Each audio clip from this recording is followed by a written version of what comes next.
So ಇವತ್ತಿನ scenario ಅಂತ ನೋಡಿದ್ರೆ ನೀವು ಹೇಳಿದ ಹಾಗೆ 30-35 ಆಗ್ತಿದ್ದ ಹಾಗೆ ಏನಾದ್ರೂ ಒಂದು ಮೂಳೆ ಸಮಸ್ಯೆ ಸ್ಟಾರ್ಟ್ ಆಗ್ತಾ ಇದೆ. Why at certain early age? Hormone variation ಆದಾಗ ಈಸ್ಟ್ರೋಜನ್ ಪ್ರೊಜೆಸ್ಟರಾನ್ ಬೇಸಿಕಲಿ ಇದರ ಹಾರ್ಮೋನ್ ಅಲ್ಲಿ ವೇರಿಯೇಷನ್ಸ್ ಆಗೋದು. ಈ ವೇರಿಯೇಷನ್ಸ್ ಆದಾಗ ಆಟೋಮ್ಯಾಟಿಕಲಿ ಕ್ಯಾಲ್ಸಿಯಂ ನ ಕಮ್ಮಿ ಮಾಡಕ್ ಸ್ಟಾರ್ಟ್ ಆಗುತ್ತೆ. ಡೂಸ್ ಅಂಡ್ ಡೋಂಟ್ಸ್ ಅಂತ ಹೇಳೋದಾದ್ರೆ to maintain a healthy bone structure ಅನ್ನೋದಾದ್ರೆ what you want to say? Calcium body ಒಳಗಡೆ ಹೋಗ್ಬೇಕು ಅಂದ್ರೆ ಆ ಕ್ಯಾಲ್ಸಿಯಂ 3-4 ವೆರೈಟಿ ಮೆಟಬಾಲಿಸಮ್ ಆಗೋದು ಬರೋದು. ಸೊ ಈ ಅಷ್ಟು ಅಂಶಗಳು ನಮಗೆ ಒಂದು ಮಾತ್ರೆಯಿಂದ ಅಲ್ಲಿ ಅವರು ಪೂರ್ತಿ ಕೊಡೋಕೆ ಸಾಧ್ಯ ಇಲ್ಲ. Diet is the primary thing. Second aspect exercises. But ಇವಾಗ ನಾನು ತುಂಬಾ ನಾರ್ಮಲ್ ವೇಟ್ ಇದೀನಿ ಅಥವಾ ಅಂಡರ್ ವೇಟ್ ಇದೀನಿ, ನನಗೆ ಏನಕ್ಕೆ ಅವಶ್ಯಕತೆ ಇಲ್ಲ, ನಾನು ತುಂಬಾ ಆರಾಮಾಗಿದ್ದೀನಿ ಅನ್ಕೊಳ್ಳೋರ್ಗೆ ಏನಂತೀರಾ? ಸ್ವೀಟ್ ಜಾಸ್ತಿ ತಿಂದಷ್ಟು weight will be putting on in various parts of the body. ಅದು ಮೇನ್ ಆಗಿ ಸ್ವಲ್ಪ ಬಟಕ್ಸ್ ಅಕ್ಕಪಕ್ಕ, ಸ್ವಲ್ಪ ಸ್ಟಮಕ್ ಅಕ್ಕಪಕ್ಕ, ಇಂಥ ಜಾಗದಲ್ಲಿ ಕೂತ್ಕೊಂಡ್ಬಿಡ್ತು ಅಲ್ಲಿ ಹೋಗಲ್ಲ ಬೇಗ. ಅಮ್ಮಂದ್ರು ಏನ್ ಮಾಡ್ತೀವಿ, ಬೆಳಿಗ್ಗೆ ಒಂದ್ ದೊಡ್ಡ ಲೋಟ ಹಾಲು, ರಾತ್ರಿ ಮಲ್ಗಕ್ ಮುಂಚೆ ಒಂದ್ ಲೋಟ ಹಾಲು ಕೊಡ್ತೀವಿ, ಸಂಜೆ ಸ್ಕೂಲಿಂದ ಬಂದ್ಮೇಲೂ ಹಾಲು ಕುಡಿ, ನಿಮ್ ಮೂಳೆ ಚೆನ್ನಾಗಿರ್ಬೇಕು. ಅದರದ್ದು obviously milk is one of the best source of calcium ಅನ್ನು ನಾವು we can never negate. But ಅದೇ ಹಾಲು ತುಂಬಾ ಜಾಸ್ತಿ ಕುಡಿದಾಗ ವ್ಯತ್ಯಾಸನ ಕೊಡುತ್ತೆ.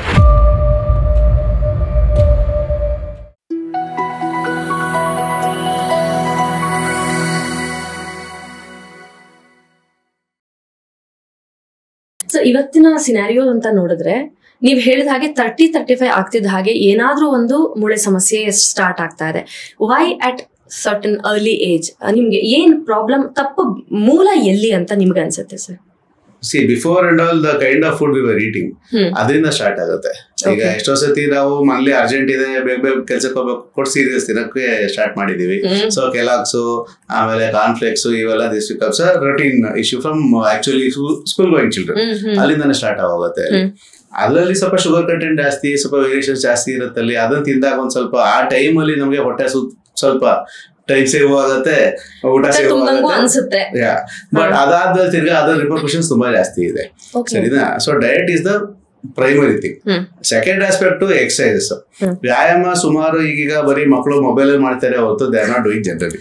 ಆಯ್ತಾ? ಸೊ ಅದು ಸ್ವಲ್ಪ ಬಹಿರಂಗ ಹೋಗ್ಬಿಟ್ಟು ದೊಡ್ಡವರಾಗ್ಲಿ ಚಿಕ್ಕವರಾಗ್ಲಿ ಅಟ್ಲೀಸ್ಟ್ ಒಂದ್ 15 minutes ಪರ್ ಡೇ ಒಂದ್ ವಾಕ್ ಆಗ್ಲಿ. ಅದನ್ನ ಏನು ಹೊರಗಡೆ ಹೋಗಕ್ ಆಗಲ್ಲಪ್ಪ ನಾವ್ರೆ ಮನೇಲೆ ಒಂದ್ ಸ್ಕಿಪ್ಪಿಂಗ್ ತಗೊಂಡ್ಬಿಟ್ಟು ಒಂದ್ ಅಲ್ಲೇ ಸ್ಕಿಪ್ ಮಾಡೋದಾಗ್ಲಿ. ಈ ರೀತಿ ಒಂದ್ ಸ್ವಲ್ಪ ಅಟ್ಲೀಸ್ಟ್ ಒಂದು half an hour 1 hour per day if they can dedicate themselves for some exercise, then ಇವೆಲ್ಲ ಸುಮಾರು ವೇರಿಯೇಷನ್ಸ್ ಎಲ್ಲ ತಪ್ಪಕ್ ಸ್ಟಾರ್ಟ್ ಆಗುತ್ತೆ. Sweating is one of the prime things of the body. Regulates a lot of metabolisms. ಸರಿನಾ? ಅದನ್ನ ಒಂದ್ ಸ್ವಲ್ಪ ನಾವು ಇಂಟರ್ಪ್ರೇಟ್ ಮಾಡ್ಕೊಂಡಾಗ all these things come to stand still. ಎಲ್ಲ ವ್ಯತ್ಯಾಸಗಳು ಒಂದ್ ಲೆವೆಲ್ ಬರುತ್ತೆ. ಓಕೆ. ಈಗ ಒಂದು ಮಕ್ಕಳು ಏನ್ ಮಾಡ್ಬೇಕು ಅಂತ ಕೇಳ್ಬೇಕು ಅಥವಾ ವಯಸ್ಸಾದವ್ರು ಹೇಗಿರ್ಬೇಕು ಅಂತ ಕೇಳ್ಬೇಕು ಅಂದ್ರೆ ಮಿಡಲ್ ಏಜ್ ಅವ್ರಿಗೆ ಅಡ್ರೆಸ್ ಮಾಡ್ಬೇಕು ಎಲ್ಲೋ ಒಂದ್ ಕಡೆ. ಬಿಕಾಸ್ ಅವ್ರು ವಯಸ್ಸಾದವ್ರನ್ನು ನೋಡ್ಕೋತಾರೆ, ತಮ್ಮನ್ ತಾವು ನೋಡ್ಕೋಬೇಕು, ದ ಯಂಗ್ ಕಿಡ್ಸ್ ನು ಕೂಡ ನೋಡ್ಕೋಬೇಕಾಗುತ್ತೆ. ಅವ್ರಿಗೆ ಒಂದಷ್ಟು ಕಿವಿ ಮಾತು ಅಂತ ಹೇಳೋದಂದ್ರೆ ಡೂಸ್ ಅಂಡ್ ಡೋಂಟ್ಸ್ ಅಂತ ಹೇಳೋದಾದ್ರೆ to maintain a healthy bone structure ಅನ್ನೋದಾದ್ರೆ what you want to say? See, the prime thing is exercise, as I just mentioned. And the middle-aged people, our exercise ಮಾಡಲೇಬೇಕು. In the sense, at least a routine amount of walking, a routine amount of movement has to be there. But ಇವಾಗ ನಾನು ತುಂಬಾ normal wait ಇದೀನಿ ಅಥವಾ under wait ಇದೀನಿ, ನನಗೆ ಏನಕ್ಕೆ ಅವಶ್ಯಕತೆ ಇಲ್ಲ, ನಾನು ತುಂಬಾ ಆರಾಮಾಗಿದ್ದೀನಿ ಅನ್ಕೊಳ್ಳೋರ್ಗೆ ಏನಂತೀರಾ? ಈಗ ನೋಡಿ, suppose we consider a lady in the middle age group. ಆಯ್ತಾ? At the age of 40 actually speaking ಸ್ವಲ್ಪ ಹಾರ್ಮೋನ್ ವೇರಿಯೇಷನ್ ಎಲ್ರಿಗೂ ಆಗುತ್ತೆ. Already scored with that. ಆ ಹಾರ್ಮೋನ್ ವೇರಿಯೇಷನ್ ಆದಾಗ ಈಸ್ಟ್ರೋಜನ್ ಪ್ರೊಜೆಸ್ಟರಾನ್ ಬೇಸಿಕಲಿ ಇದರ ಹಾರ್ಮೋನ್ ಅಲ್ಲಿ ವೇರಿಯೇಷನ್ಸ್ ಆಗೋದು. ಈ ವೇರಿಯೇಷನ್ಸ್ ಆದಾಗ ಆಟೋಮ್ಯಾಟಿಕಲಿ ಕ್ಯಾಲ್ಸಿಯಂ ನ ಕಮ್ಮಿ ಮಾಡಕ್ ಸ್ಟಾರ್ಟ್ ಆಗುತ್ತೆ.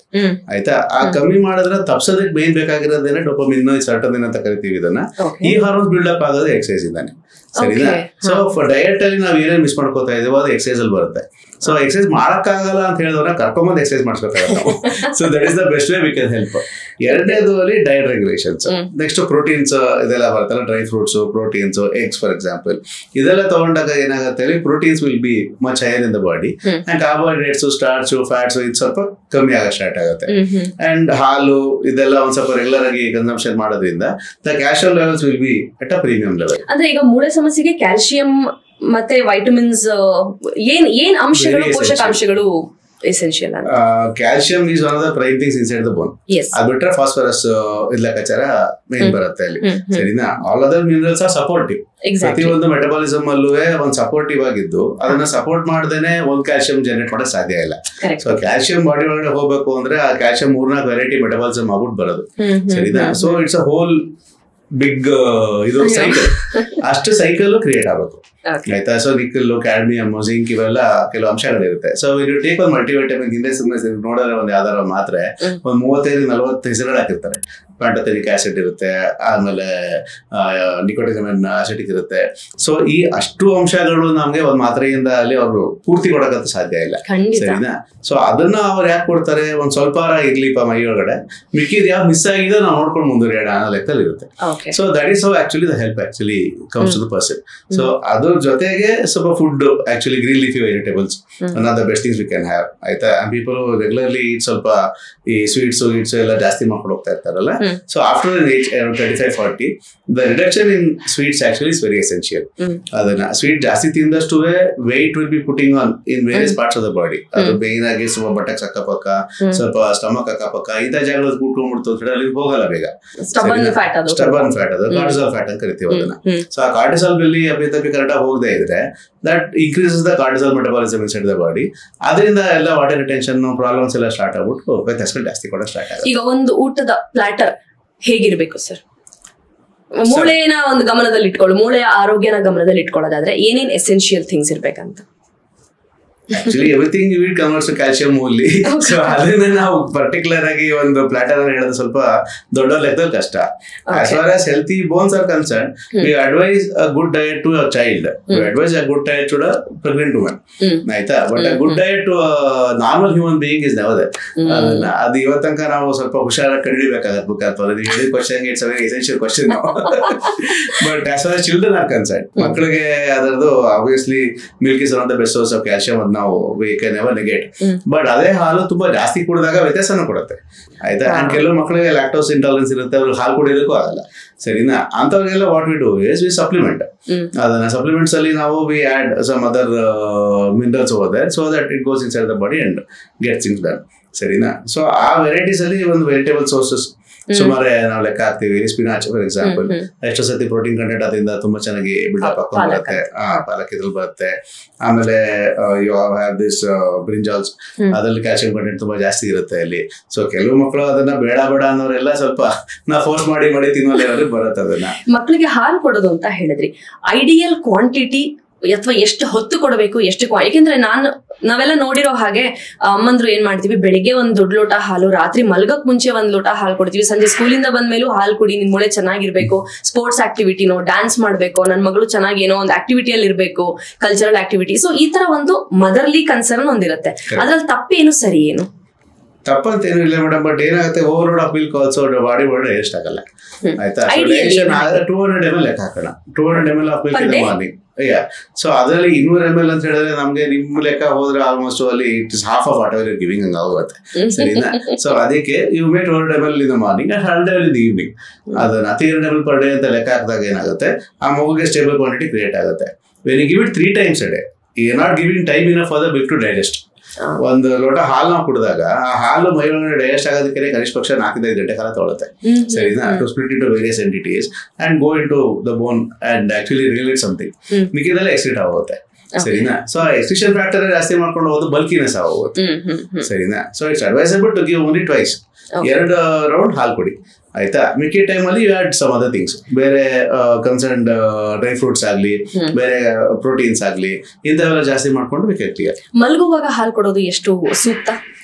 ಮಲಗುವಾಗ ಹಾಲು ಕೊಡೋದು actually it is very good, but the quantity has to be around 100 ml only. ಅದನ್ನ ಬಟ್ ಅದನ್ನ ಒಂದ್ ಸ್ವಲ್ಪ ಕೆಲವು ಮಕ್ಕಳು ಟಾಲರೇಟ್ ಮಾಡಲ್ಲ, ಯಾಕಂದ್ರೆ ಹಾಲು ಕೆಲವು ಮಕ್ಕಳಿಗೆ ಅಸಿಡಿಟಿ ಕ್ರಿಯೇಟ್ ಮಾಡುತ್ತೆ.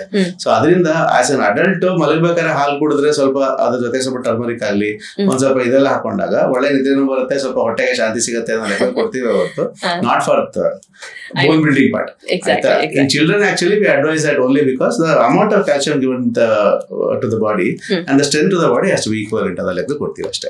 ಇವಾಗ ಮತ್ತೊಂದು ಸಮಸ್ಯೆ ನಾವು ನೋಡ್ತಾ ಇರೋದು ಅಂತ ಹೇಳಿದ್ರೆ ಒಬೆಸಿಟಿ ಅನ್ನುವಂತ ಸಮಸ್ಯೆ. How is it affecting on calcium ಅಥವಾ ಬೋನ್ ಹೆಲ್ತ್ ಗೆ ಹೇಗೆ ಅಫೆಕ್ಟ್ ಮಾಡ್ತಾರೆ? See, obesity occurs because of lack of exercise is one thing. ಆಯ್ತಾ? faulty eating habits is one thing. faulty eating habits ನ ಎಕ್ಸ್ಪ್ಲೈನ್ ಮಾಡ್ಬೋದಾ? ತುಂಬಾ essential. We need a lot of more time to discuss that. faulty eating habits ಅಂತ ಹೇಳಿದ್ರೆ, ಈಗ ನಾವು general ಆಗಿ ಏನ್ ಮಾಡಿದೀವಿ, ಒಂದು when we were kids for example, one time ಗೆ ಊಟ, one time ತಿಂಡಿ, ಆ ತಿಂಡಿ ಆದ್ಮೇಲೆ ಇಷ್ಟು ಬ್ರೇಕ್, ಆ ಬ್ರೇಕ್ ಅಲ್ಲಿ ಇಷ್ಟು ಆಟ, ಸರಿನಾ? ಇಷ್ಟು ಸೇರ್ಕೊಂಡು ಜೀವನ ನಡೀತಾ ಇತ್ತು. ಈಗ ಎಲ್ಲ it has become more indoors than outdoors. ಸರಿನಾ? ಸೊ ಅದರಿಂದ ಏನಾಗುತ್ತೆ, ಸುಮಾರು ಜನ ಅಲ್ಲಿ ದೇ ಸ್ಟಾರ್ಟ್ ಒಂಥರ ಬಿಂಜ್ ಈಟಿಂಗ್ ಅಂತ ಕರಿತೀವಿ ಅದನ್ನ. ಸಪೋಸ್ ವಿ ಗಿವ್ ಯು ಒಂದು chocolate is never sufficient. I give you a packet of Lay's for example, chips ಕೊಡೋಣ. ಚಿಪ್ಸ್ ತಗೊಂಡಾಗಲೇ ಒಂದ್ ಚಿಪ್ಸ್ ತಿನ್ಬಿಟ್ಟು ಯಾರು ಹೋಗೋರಿಲ್ಲ. ಸರಿನಾ? ಸೊ ಪೂರ್ತಿ ಪ್ಯಾಕೆಟ್ ಖಾಲಿ ಆಗಬೇಕು, ಇನ್ನೊಂದು ಪ್ಯಾಕೆಟ್ ಕೊಡಪ್ಪ ಅನ್ನೋ ತನಕ ತಿಂತಾ ಇರ್ತಾರೆ. So this binge eating habits are occurring because of all these sedentary lifestyles. ಆಯ್ತಾ? ಸೊ ಅದನ್ನ ಎಲ್ಲ ಚೇಂಜಸ್ ಮಾಡ್ಕೊಂಡು ಹೋದಾಗ ಏನಾಗುತ್ತೆ, when you make the person motivated exercise ತನಕ ತಂದಾಗ then all this things actually changes ಅದನ್ನ. ಬಟ್ ಅದನ್ನ ಸ್ಕೂಲ್ ಇಂದನೂ many times we have tried ಅದನ್ನ. ಮಗುಗೆ ಬಂದ್ಬಿಟ್ಟು ಅಲ್ಲಿ ಆ ಮೊಬೈಲ್ ಸೈಡ್ ಇಡ್ಸಪ್ಪ ಆಗಲ್ಲ ಇದು ಅಂತ ಹೇಳೋದು, ಇಲ್ಲ ಲ್ಯಾಪ್ಟಾಪ್ ಕೊಟ್ಟಾಗ ಅಲ್ಲಿ you have to see so many things in the laptop only, then go back to the book ಅಂತ ಹೇಳೋದಲ್ಲಿ ಅದನ್ನ ಮಕ್ಕಳಿಗೆ ನಾವು ಒಂಥರ we cannot how to put threaten ಅದನ್ನ, ವಿ ಕ್ಯಾನ್ ಜಸ್ಟ್ ಅಡ್ವೈಸ್. ನಾಳೆ ತಕ್ಕ ಹೆದರ್ಸಿ ಬೈದು ಹೊಡೆದು ಬಡದು ಮಾಡಕ್ ಅರ್ಥ ಮಾಡಿಸುವಂತದ್ದಲ್ಲ, ಅಲ್ಲ ಅವ್ರ ಜೀವನ ಶೈಲಿ ಇನ್ಕಾರ್ಪೊರೇಟ್ ಆಗ್ಬೇಕು. ಎಕ್ಸಾಕ್ಟ್ಲಿ.